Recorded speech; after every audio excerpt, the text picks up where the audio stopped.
LionsBrowns Final Thoughts Worries about an upset. A good sign for the Lions. Sticking with my pick and dealing with the Browns' strength. 2 good reasons not to take the Browns lightly. Random thoughts starting with sizing up. How Brian Mahalik 69 and Jamal Agnew 510 are examples of Lions patching holes. Beware if the Detroit Lions aren't flying caution flags and posting warning signs to guard against being overconfident as heavy favorites to beat the winless Browns. It's because they aren't needed.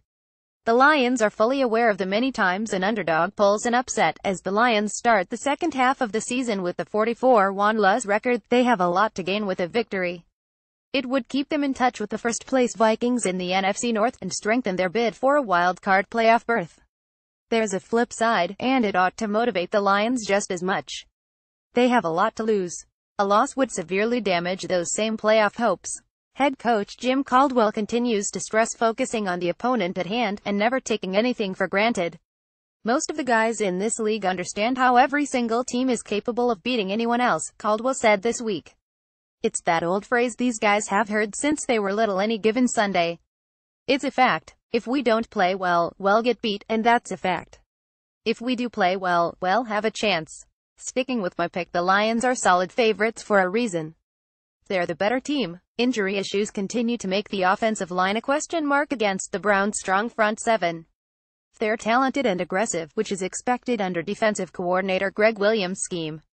Turnovers can change the game, but they can't be predicted. The Lions can't phone it in, but they have enough veterans who know what's at stake. They won't blow it. Prediction: Lions 31, Browns 13. 2 reasons to worry. 1.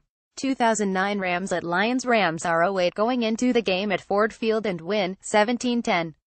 It's their only win of the season for a 115 record. 2. 2010 Lions at Bills. Bills are 0-8 going into the game and win 14-12. The Lions score their only TD with 14 seconds left but fail to connect on a pass for the 2-point conversion. One reason that doesn't matter: the 2017 team is much better than the 2009 and 2010 teams. Random thoughts. Tall order. 6'9" Brian Mahalik was a starter at left tackle in good performances by the offensive line in the last 2 games. He took over for Greg Robinson, who went out with an injury against the Saints in Game 6 and never returned to the lineup. He was waived injured on Friday.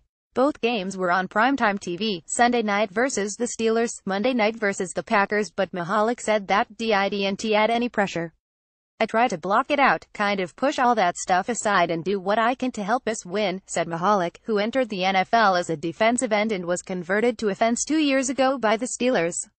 Speed to burn. Rookie cornerback Jamal Agnew's speed lets the Lions to use him part-time on offense in addition to being the primary return man and a backup in the secondary. He had times of 4.32 and 4.35 seconds for the 40-yard dash at his pro day.